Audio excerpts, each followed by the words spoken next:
मित्रों नमस्कार। पावन ज्योतिष प्रभात यूट्यूब चैनल पर आप सबका स्वागत है। आज के वीडियो का शीर्षक आपसे ही रिलेटेड है, आपसे जुड़ा हुआ है और आपके वार्ता संवाद और कमेंट के बाद जो समस्याएं आपकी हैं उसी पर मैं प्रायः वीडियो देता हूँ।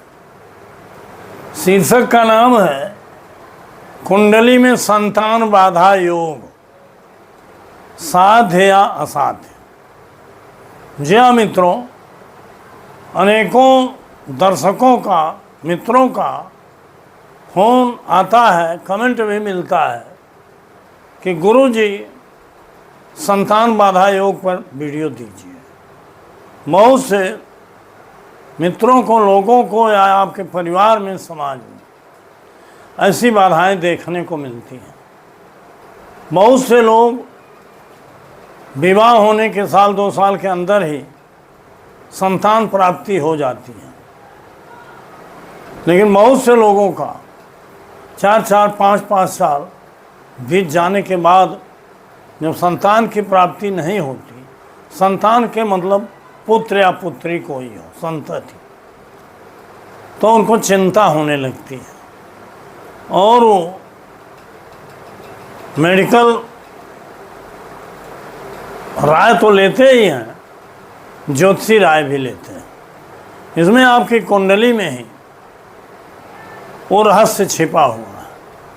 यहाँ हमने आज किसी का बर्थ डिटेल नहीं दिया है, लेकिन इसी उदाहरण कुंडली से जो केपी लग्न आमली कस्प कुंडली नेचुरल या नैसर्गिक या कुदरती कुंडली है, इसी के द्वारा बताऊंगा। आगे बढ़ने से पहले आपसे अनुरोध है कि अगर मेरे चैनल को अब तक सब्सक्राइब नहीं किए हैं तो नीचे का सब्सक्राइब बटन पुश करिए, बगल में बेल आइकन आती है उसे पुश कर दीजिए, ऑल के बटन पर क्लिक। इस समय नया चला है हाइप करना, तो हाइप कर दीजिए। वीडियो पसंद आवे तो लाइक ज़रूर करिए, अपने अधिकतम मित्रों तक शेयर करिए ताकि सबको इसका लाभ मिले, और अंत में एक प्यारा कमेंट ज़रूर दीजिए, मैं उसका जवाब आपको देता हूँ। वीडियो को पूरा देखिए, बहुत लंबी वीडियो नहीं रहती है, 10-15-5 मिनट की वीडियो पूरा समय दे के देखेंगे तो आपको जानकारी बढ़ेगी। आइए देखते हैं इस कुंडली में, इस बर्थ चार्ट को। देखिए, एक लग्न कुंडली है। आपको बार बार हमने कई वीडियो में बताया है कि संतान पक्ष के लिए कुंडली का 5वां स्थान महत्वपूर्ण, अर्थात ये 5 और दूसरा और 11वां। 5वां इसलिए कि वो संतान का स्थान है, ये प्रमुख भाव है। दूसरा इसलिए है कि जब संतान पैदा होती है तो आपके परिवार में, कुटुंब में एक सदस्य की वृद्धि हो, ये नाते दूसरा भी महत्वपूर्ण। और 11वां इच्छा पूरक होता है, संतान होगी तो आपकी इच्छा पूर्ति होगी, अर्थात 5वां प्रमुख भाव है। 2 और 11 सहायक भाव है। इसको जान लीजिए। हर कार्य होने के लिए, साधक होने के लिए उसके प्रमुख सहायक भावों को जानिए, और बाधक या बाधा जानने के लिए उनके विरोधी भावों को जानिए। आपको कुंडली सीखना, पढ़ना आसान होगा। यहाँ साधक भाव हैं।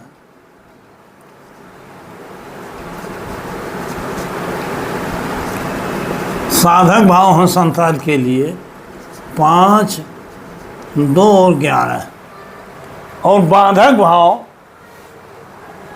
विरोध पैदा करने वाले भाव 5वें का व्यय स्थान, अर्थात चौथा स्थान, दूसरे का व्यय स्थान अर्थात पहला स्थान, और 11वें का व्यय स्थान अर्थात 10वां। 4, 1, 10 तो 5, 2, 11 के विरोधी हुए। कुंडली का 8वां और 12वां ये प्रायः विरोध करते हैं कहीं कहीं इनकी उपयोगिता, अर्थात 4, 1, 10, 8, 12 ये विरोधी भाव हैं। साधक भाव के अलावा जब विरोधी भाव आ जाए तो बाधा और व्यवधान अपने आप पैदा हो जाता है, या साधक के साथ साथ विरोधी आ जाए तो वो बाधा तो रहती है लेकिन वो साध्य रहता है। लेकिन अगर केवल बाधा कारक या विरोधी भाव ही आए हैं तो उसी को असाध्य कहते हैं। अब इसको आप कहाँ देखेंगे? अपनी कस्पल सिग्निफिकेटर्स देखिए, आपके सिस्टम में होता है कस्पल, केपी कस्पल सिग्निफिकेटर्स और केपी प्लैनेट्स सिग्निफिकेटर। कस्पल सिग्निफिकेटर्स से को देखना जरूरी है। ये तो संतान की बात बता रहा हूँ। जीवन का कोई भी घटना हो, कार्य हो, जैसे नौकरी के लिए 6वां, शिक्षा के लिए माता के लिए 4था, कर्म क्षेत्र के लिए 10वां, इसी तरह से धन के लिए 2रा, स्वयं के लिए 1ला, इस तरह से सभी स्थानों उनके भाव समूहों की चर्चा मैं करता हूँ, प्रमुख और सहायक भावों को जानिए। अब इसी तरह से आप देखिए कि कुंडली में पंचम भाव का उपनक्षत्र, यहाँ हम दशा को नहीं देखेंगे, पंचम भाव का उपनक्षत्र स्वामी क्या बता रहा है। पंचम भाव का उपनक्षत्र स्वामी ABCD कोई ग्रह हो और इसमें केवल 2 स्टेप देखा जाता है, वो उपनक्षत्र स्वामी क्या बता रहा है और उसका नक्षत्र स्वामी क्या बता रहा है। मान लीजिए पंचम का उपनक्षत्र स्वामी, हम किसी ग्रह का नाम नहीं लेंगे, ए हो गया, ये बता रहा है 5, 3, 6, 5, 3 और 6 बता रहा है। और इसका नक्षत्रेश मान लीजिए सी है। यही सी इन भावों को बता रहा है, 4, 1, 10, 8, 12, 4 बता दिया, 10वां बता दिया, 12वां बता दिया, 4, 10, 12 बता दिया। अब ऐसे कंडीशन में आप देखोगे कि स्वयं तो पंचम का उपनक्षत्र स्वामी जो ये है, इनमें 5 भाव आया है, 3रा 6वां भी आया है। ये विरोधी तो नहीं है इसमें, लेकिन इसके सहायक भाव भी नहीं। लेकिन इसका नक्षत्र स्वामी सी जो है 4, 10, 12 बता रहा, अर्थात 4था भी विरोधी है, 10वां भी विरोधी, 12वां स्वयं के द्वारा बता रहा है, लेकिन नक्षत्र के द्वारा विरोधी भाव बता रहा है। तो यह भी बाधा योग है, क्योंकि जब तक पॉजिटिव फल कुछ भी नहीं मिलता, सबल फल, जब तक नक्षत्रेश के द्वारा कोई चीज़ प्रामिसेज न हो। यह भी एक बाधा, यह बाधा योग ही है।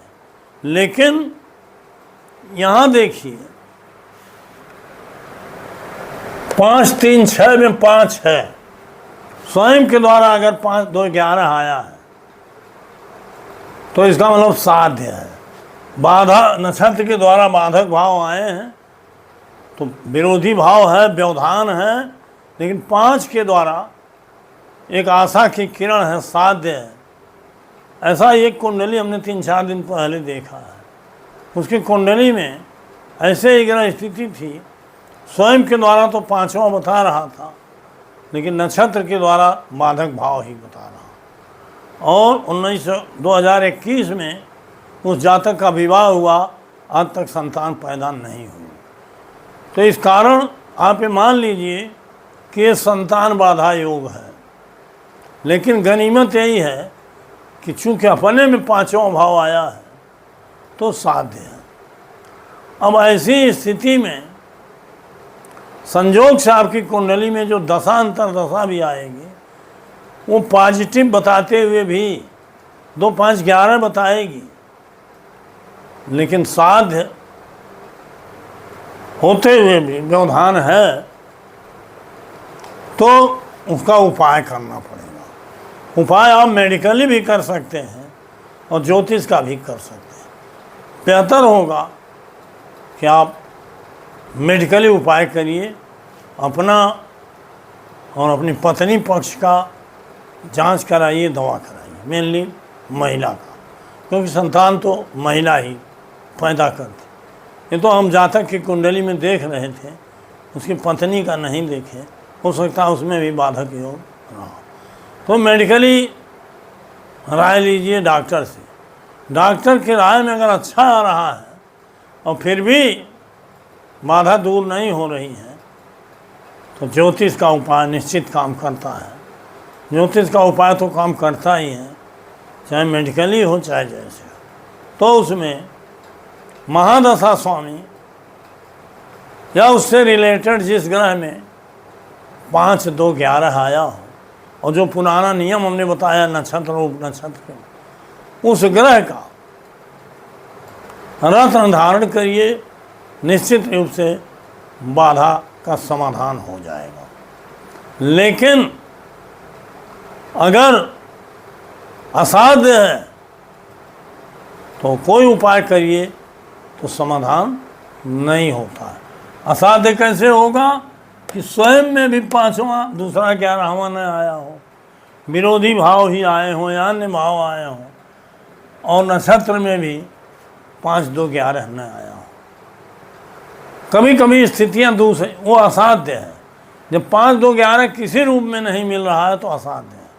5, 2, 11 में से कोई भाव स्वयं के द्वारा मिल रहा है लेकिन नक्षत्र के द्वारा नहीं मिल रहा है तो साध्य है। और अगर नक्षत्र के द्वारा मिल रहा है और स्वयं में भी मिल रहा है तो उसका मतलब इजी गोइंग संतान होती ही रहती है। कभी कभी परिस्थितियाँ ऐसी होती हैं दिखाई नहीं देता, लेकिन पंचम के ऊपर नक्षत्र स्वामी, मान लीजिए पंचम भाव साध्य नहीं, असाध्य है, बता रहा है संतान नहीं होगी, लेकिन उसी 5वें भाव के स्वामी के साथ, उप नक्षत्र स्वामी के साथ कोई ग्रह बैठा हुआ है जो बताया हूँ कि शीघ्र गति ग्रह में 4 डिग्री तक और धीमी गति वाले ग्रह में 6 डिग्री। अगर कोई ज्युति कर रहा है तो उस ज्युति कारक ग्रह का भी असर होता है, उसमें देख लीजिए। मान लीजिए बुध बता रहा है, बुध में असाध्य स्थिति है, उसके साथ शुक्र बैठा है, शुक्र में 5, 2, 11 आ सकता है तो साध्य हो जाएगा वो मामला। तो इस तरह से कुंडली का गहन परीक्षण करके आप इस निष्कर्ष पर पहुंच सकते हो कि संतान बाधा साध्य है का असाध्य है। प्रायः साध्य रहता है, कोई न कोई भाव मिल ही जाते हैं। बाधा का निवारण यही है उचित कि जो महादशा स्वामी चल रहा है उसमें अगर 5, 2, 11 है तो बेहतर है, लेकिन अगर महादशा में नहीं आ रहा है, कम है, तो महादशा से रिलेटेड कोई भी ग्रह है उसमें सर्च करिए। रिलेशन में हमने बताया है, दृष्टि हो, ज्युति हो, उसके राशि में, नक्षत्र में, उप नक्षत्र में, उप नक्षत्र में, या नक्षत्र परिवर्तन हो, तो ऐसे संबंधी ग्रहों में जिसमें 5, 2, 11 हो, नक्षत्र और उप नक्षत्र के माध्यम से उस ग्रह का रत्न पहनने से निश्चित समस्या का समाधान होगा और आपकी वांछित संतान पैदा होगी। तो मित्रों, ये बड़ा ही महत्वपूर्ण योग है। कई दंपतियां प्रायः पीड़ित रहती हैं, पीड़ित हैं, अस्पताल के चक्कर काट रही हैं, लेकिन समाधान नहीं हो रहा है।